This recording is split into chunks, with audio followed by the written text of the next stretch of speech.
Touch. Touch. Touch.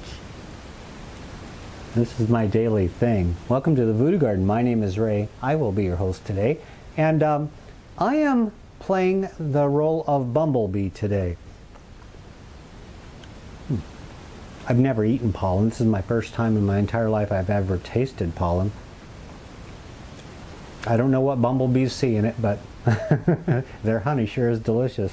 This is an Anaheim pepper, and I grew it from a seed sent to me by somebody, don't know who, but thank you for the Anaheim seeds.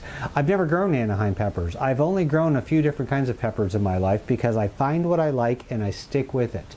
But I want to try something else and go outside my comfort zone this year. So I'm starting my pepper plants indoors extremely early. I know this is really kind of crazy, but I figured, what the heck? I got an indoor grow room. I might as well do it. And there is a little bit of logic to that kind of madness because since I do have the lighting and I do have the warmth in here, I figured why not start them now? Normally people will start their plants indoors about 6 weeks before they're supposed to plant them outdoors, generally after the last frost. Or you can buy plants at the nursery, or you can start them outside in a greenhouse. There's many different ways to get your garden started. Well, I choose to start them indoors, of course, and with a Voodoo Garden, I have the advantage of being able to start them anytime I want.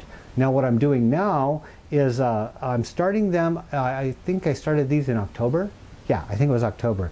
And I thought about it for a while and I thought, why not? Normally I start them I think in February and I plant them out in May. And that still is relatively early, but I figured, if I start them in October, I can grow them in smaller pots, get them into bigger pots and then even bigger pots and then transplant them outside in the spring and I'll have literally a full-grown, healthy, solid plant to start the spring. And isn't that a great start? I mean, if you have the advantage and the facilities to grow your Rascal's barking. Either we have a kitty at the door or he's just being stupid. Either way, it doesn't matter. The doors are shut. Anyway, whoop, here he comes. Hey, crackhead. Rascal. Hello. Come on over here. How you doing? Right on cue, huh? What was it? Was it kitty? Was it the coyotes? You just bored? What's going on there, huh? Yeah, you smell like the ocean. Boy, you got breath. Bad. Hey, smell a pepper flower. Yeah, it doesn't smell very good. Anyway, what I was getting at, I don't want to interrupt my train of thought. You can start them indoors and give them a good healthy start. You don't have to plant little tiny plants in the spring. You can actually plant a full-grown plant. Why not? Just because everybody else doesn't do it? And it makes sense. Instead of planting this in the spring and waiting for a month or more for it to start producing fruit, I can grow this, prune it back, get it into the shape I want, get it nice and healthy, get a good solid root structure, and then when I plant it outside, it immediately starts producing, and I get 1 month more of production than I normally would. So those of us in northern climates would find this advantageous. So I think that's actually a really good deal. But what I wanted to do this year is show you that I'm starting my plants early, but I also promised, I believe I promised, and if I didn't, I'm going to do it now. I'm going to continue showing you these from the very start, and I think I did show these at the very start, and if I didn't, here they are now. Then I'm going to show you the process that I go through to get them from this to this. This is nothing more than an advanced version of this, and then this is going to be even bigger. Now I haven't decided if I'm going to plant these in the raised beds or if I'm going to plant them in large pots and let them grow outside this year. A 5-gallon bucket is about the size I'd need, and this holds about as much dirt as a 5-gallon bucket. That is called a 16-inch plastic pot. And if you have rich, well-drained soil, you can grow a pepper plant to monstrous sizes in this. I've done this indoors, and you can do this outdoors. I've grown them, I think, 7 feet tall and 5 feet across, really huge. And if I can do that indoors, you can imagine what you can do outdoors during the summer. And the nice thing about having a really large pot is that it doesn't dry out, quite like putting smaller pots outside. You don't have to water them every 5 minutes. And I kind of like that. And also, if you take these pots outside, you can mulch them with dried grass or even freshly mowed grass. And that's actually a really good thing too, because freshly mowed grass will put nitrogen into the soil. But dried grass or wood chips or something is going to help mulch that, and you won't have to water it quite as much. This is kind of nice having him in here, isn't it? He doesn't really come into the voodoo garden that awful much, but, you know. We had coyotes around the house, well, not the house, around the property last night. And whenever there's coyotes, he gets a little bit antsy and a little bit needy. So I'm giving him extra special attention today. But I had to get this episode filmed. Hey.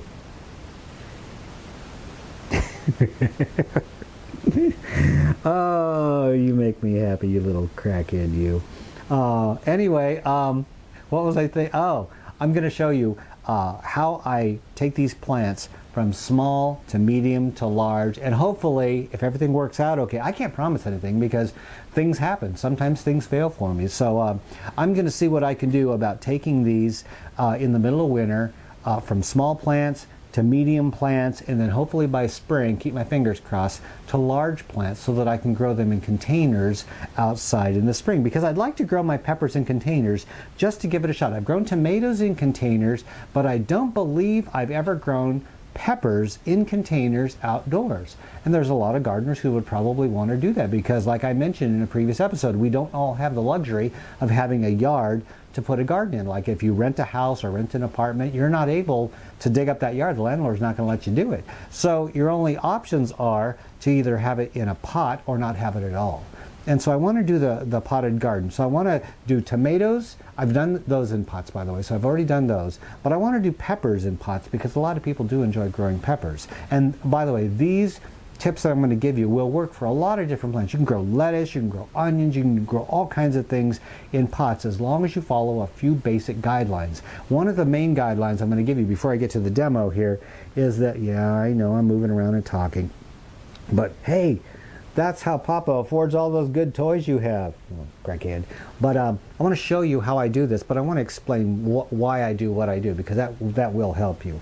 You want to start out with a good rich soil. I start out with a coir and worm castings and vermiculite. That's it. That's really not that rich, but the fertilizer I use is organic fertilizer, so that feeds them. Now you can also start out another way. You can start out with a rich soil and you don't have to feed them as much. And that'll get you the same results. Or the third option is you can start out with rich, well-drained soil and then feed them, and you're going to have a double whammy going on there, and you're going to have some crazy plants. These plants could be a heck of a lot thicker, fuller, better looking, but I'm not going for the best possible plant you're ever going to see. That's just not what I do.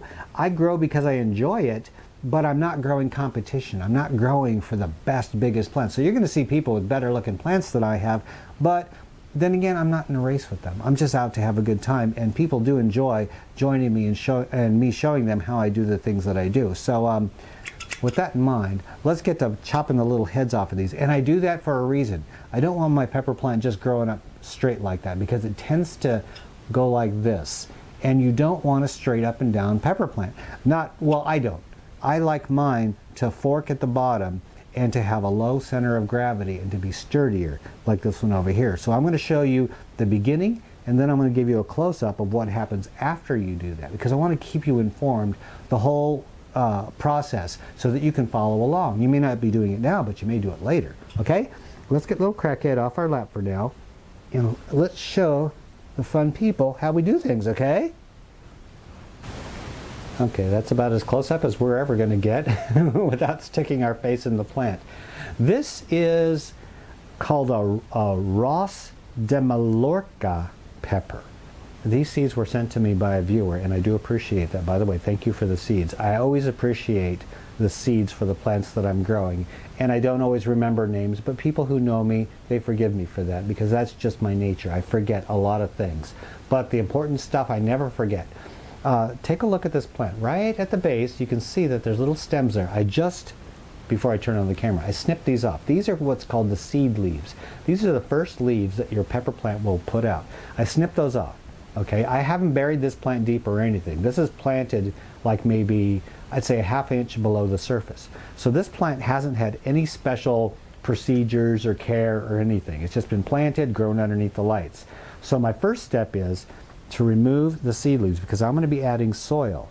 And you never want to bury leaves when they're attached to a plant, because what will happen is those leaves will die and they'll slowly decompose underneath the soil. Now when things decompose, they take up nitrogen from the soil to help them decompose. And you don't want that happening up close to your plant. That is going to slow your plant. And that would be a common mistake that people would make if they're going to be bringing up dirt. They don't remove the leaves. Remove the leaves, and when you add soil, add it right up to the set of seed leaves. Those are the first leaves that it came out with when it sprouted. I add soil up to there. What that'll do is, see how this kind of jiggles back and forth? I don't like that. That shows me that the root cluster is just below the surface, and I don't like my roots that close to the surface because they can dry out so easily. And even though this pot may have moisture way down, it isn't helping this plant if the roots are at the surface. This is why I bury my plants deeper, so that their roots are towards the bottom, where it generally remains moist all the time, and you can keep the top dry. And that's going to be good for keeping fungus down, keeping fungus gnats away, all the different kinds of stuff that is associated with moist soil, like mold and stuff. You can keep your soil drier if you have your roots deeper. Now, what I'm going to do is I'm going to add soil to this, and what it'll also do is cause the roots below the seed leaves to grow on the stem.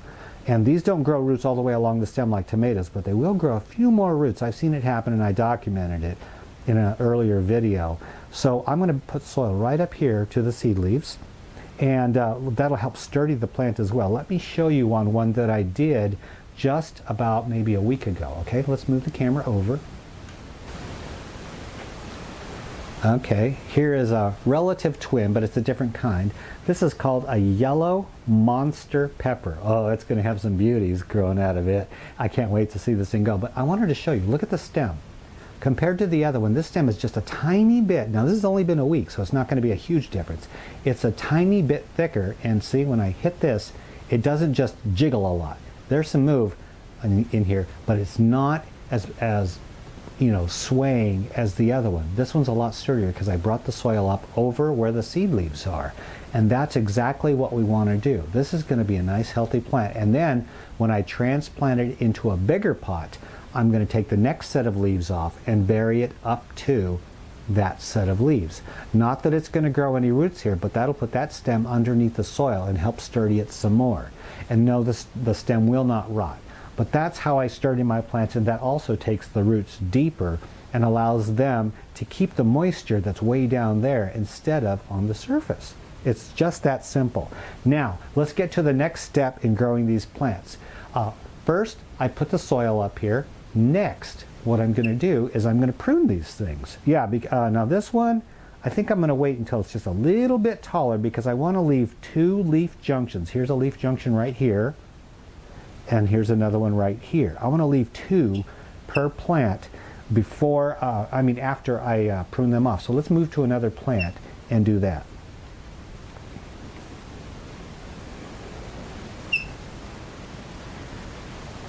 Okay, we're back to the Ross de Mallorca. Boy, I need to learn how to pronounce that. Here we go.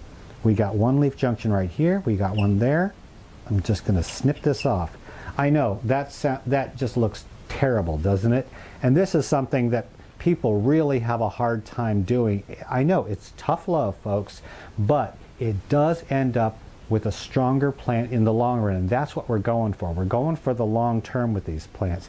If you look really close, you can see the new shoots down here, and then when I turn it sideways here, there's those there. Those are going to be actually the main stems. This stem is done. It's not going anywhere from here. So these will be our main stems. This will be the fork. And then when we bury it the next time, like I showed you on the other one, it's going to go up to these two next leaves, which means the fork will be at ground level. Yep.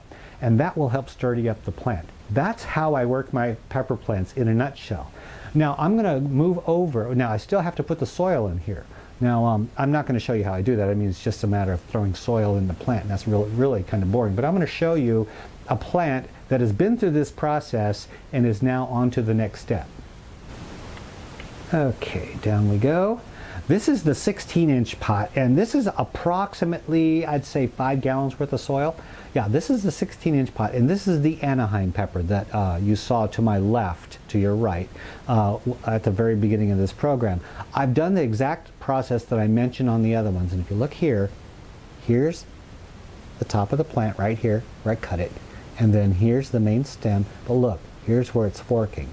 Now sometimes one fork will be a little bit weak, sometimes one will be a little stronger. You can never guarantee how it's going to work, but eventually this one on the right will strengthen up. Now this plant would have been a lot stronger if I hadn't have let in, and I am guilty of this just as much as anybody else. I tell people, do not allow your plants to flower and fruit while you're growing them indoors like this, getting them ready for outside, because this is basically boot camp. We want these plants to get strong, healthy, and ready for the summer growth and the summer production. Even though it's tempting to let them flower and produce a few fruit, that's going to take their energy away from building up their strength and their size. Now let me turn this thing and I'll show you what happens when we don't keep the discipline.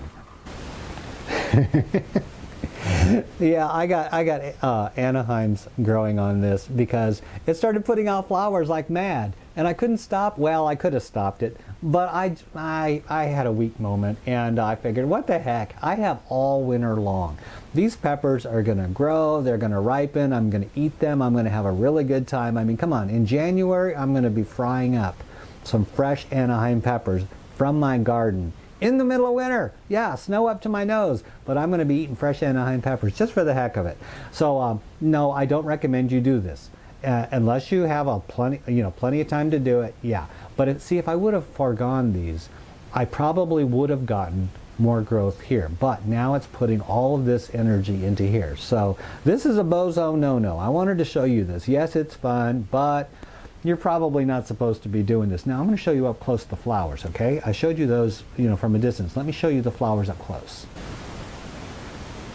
These are pepper flowers, and they will put out pollen. Now when they're all the way open, you just take your finger and you go like this. You see all that pollen falling off of there? You just rub it. Don't worry about breaking the flower. And you'll have pollen on your finger. You won't see it, but believe me, it's there. It's microscopic. And then go to the next flower, and the next flower, and the next flower. And that's all you have to do. Each day when you go check out your plants, pollinate them. Every new flower that you see, pollinate. Just go tickle, tickle, tickle, tickle, tickle. And yeah, you can make that sound too. Tickle, tickle, tickle. And that's all you have to do to pollinate your flowers. Now, I can't show you a tomato flower because I don't have one here, but tomato flowers are generally yellow. And they are a little bit different than pepper flowers because they don't open up with all their parts. A lot of modern day tomatoes have enclosed parts, and that's kind of weird, and that's their breeding. So you don't even have to pollinate them on the inside. All you have to do is tap them like this, the tomato flowers, and they're enclosed. The male part and female parts are all in there, and it drops the pollen inside this enclosed part, and it pollinates it. Yeah. So all you have to do with tomatoes is tap them. Go to each flower and tap it like that, and it's going to pollinate it. That's generally what you do with tomato flowers. So you can do that indoors or outdoors. Now, if you don't have any pollinating insects, you're going to have to do this indoors, and also when you're outdoors. That guarantees pollination.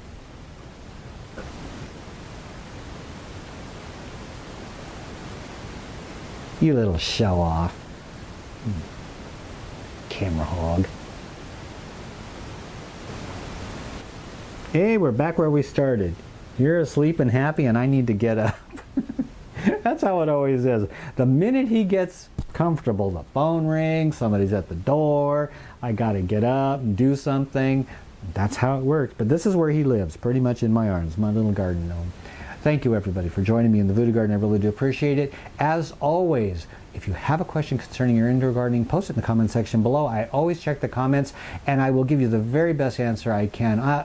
Everything I do is not always going to be popular, but it's the way that I do things, and it's the way I'm comfortable doing things. So if you have a different way of doing things, that is perfectly fine with me. We don't have to grow the exact same way to just have a good time in our garden. So keep that in mind, all right? And on behalf of Rascal and I, thank you for joining me in the Voodoo Garden. We are out of here. Are we out of here? Well, okay. Oh, your breath smells like the ocean again. Let's get out of here. Hey, look. Peppers. You don't like peppers. And you don't even pretend like you do.